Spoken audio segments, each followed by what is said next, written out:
나 대통령하고 이렇게 통화했어. 명태균을 통해서 그때 뭐 지금 대통령실에 취업한 사람도 있듯이 그렇죠.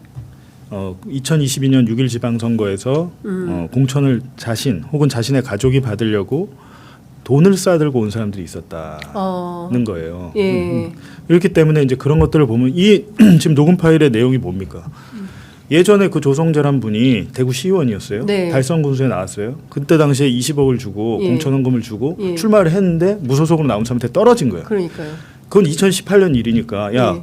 근데 이 사람 옛날에 그러니까 돈이 많으니까 야 네. 이번엔 한 30개 40개 40억 받아가지고 예. 일부는 뭐 추경호 쪽에 주고 예. 나머지는 우리가 갖자 뭐 이런 내용입니다. 이게 그렇죠. 이게 앞뒤 내용을 잘 못 그러니까 녹취는 짧은데 네. 설명 자료가 길잖아요. 길어요. 예. 근데 말로 하면 편해요. 예, 예, 예. 이 조 씨가 돈이 많은데 예. 옛날에 돈 내고 안 됐는데 이번에 돈이 많은 사람이니까 이번에 좀 더 뜯어가지고 네. 나눠 먹자. 명태균과 이제 뭐 박재가 그런 얘기를 했다. 이런 겁니다. 근데 실질적으로 이루어졌는지 안 되는지 확인이 되지 않기 때문에 이게 만약에 똑같은 내용이 홍준표 그 측근인 박재기 씨의 육성으로 나왔다면 얘기가 좀 달라지죠. 예.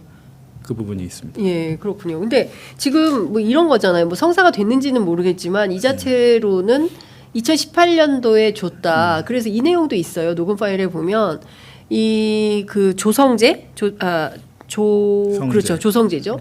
그 조성재 추경호가 조성재로부터 그 선거 때 받았기 때문에 이번에 안 주면 딴 사람이 먹었다고 의심할 수 있다. 그렇기 때문에 이게 좀 입막음용이 필요하다. 그래서 10개를 추경호한테 줘야 된다. 이런 내용도 포함이 돼 있어요. 그러니까 과거에 받았던 내용이 그 인지돼 있기 때문에 조성재가 이런 얘기를 한 거 아니냐는 근데 거죠. 통상적으로 추경호 의원 그때 초선 아니었습니까?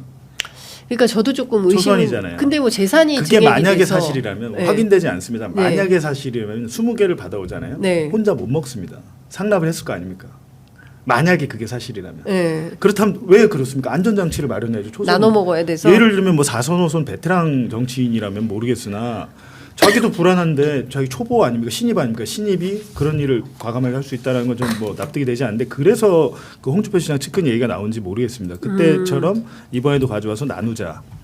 뭐 이런 얘기가 있었겠죠. 왜냐하면 그 달성 군수라는 자리가 그 추경호 의원 지역구인가 봐요. 그럼 네. 지역구 의원이 통상 시의원들, 기초지자체 의원들 다 어떻게 보면 공천권을 사실상 갖고 있잖아요. 네. 정확히는 그 시도당에서 하지만 형식적으로는 시도당이지만 그 기초 의원, 지자체 단체장들은 그 해당 지역의 국회의원이 갖고 있기 때문에 네. 나눠줘야 된다. 그 얘기를 한 거겠죠. 근데 물론 그게 실행이 되는지 뭐 전혀 알 길은 없습니다. 네. 그런데 이분이 이제 국회에 들어온 지는 꽤 되는 2016년에 들어와 가지고 계속 그 국회의원으로 활동을 했기 때문에 근데 그 과정에서 나눠 먹었다면 어디까지 나눠 먹었는지 이것도 진짜 의혹의 근데 16년에 뭐 보궐로 들어온 모양이네요. 그러면 그러니까 예. 18년에 또 이제 재선이 된 건데 사실상 그래도 사실상 뭐 보궐로 들어왔기 때문에 네. 그러니까 어쨌든 1.5선이네요. 그때 당시 1.5선. 그러니까요. 근데 어쨌든 추경호 원내대표 실명이 나왔다는 것은 국민들한테는 상당히 그 충격적인 것이고 물론 본인은 이렇게 해명을 하고 있습니다. 그 유산 관련해서 증여받은 거다. 그리고 또 하나는 그 문재인 정부의 부동산 정책 때문에 집값이 많이 올랐다. 그러니까 두 가지 요인 때문에 재산이 늘어난 것이지 뭐 부정한 돈을 받은 것은 아니다라고 해명을 하고 있습니다. 수사하면 다 나옵니까? 하루면 나옵니다. 하루면 나와. 진짜 저한테 그 수사권 주시면 제가 한 3시간 만에 밝힐 수 있어요. 3시간 만에. 예. 3시간 만에. 그 왜냐면 계좌영장 그거 받으면 찾아보면 예. 예를 들면 이제 조우영 같은 애 있잖아요. 대장동 장수. 예. 얘가 맨날 하는 얘기가 뭐냐면 집에 그냥 차곡차곡 모아둔 현금 10억이 있었다. 뭐 이런 식이에요. 우리 집에 돈의 출처를 밝힐 수가 없으니까 이것 해서 이거 뭐고 이것 집에 무슨 10억씩 갖다 놓은 사람이 어디 있습니까 사실상. 네.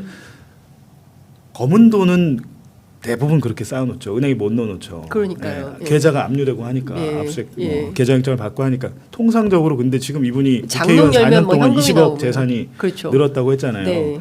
유산을 받았으면 실질적으로 그거 해보면 되겠네요. 유산을 그 상속 받아서 매각해가지고 그 돈을 한 건지 아닌지는 네. 국세청에 그 뭐 상속세금 뭐고 다 냈을 거 아닙니까? 그럼 그걸 자기가 입증하면 되겠네요. 네.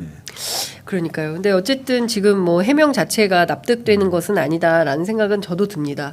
그런데 근데 명태균 그렇다고 해서 그걸 만약에 받았어요. 만약에 받았다 그러면 그거를 은행에 차곡차곡 5억씩 4년 동안 넣었을까? 그것도 아닌 것 같기도 하고. 그러니까 그러니까요. 그거는 수사해 보면 네. 간단하게 나오는 거죠. 그러니까 수사를 안 해서 문제죠. 그렇죠.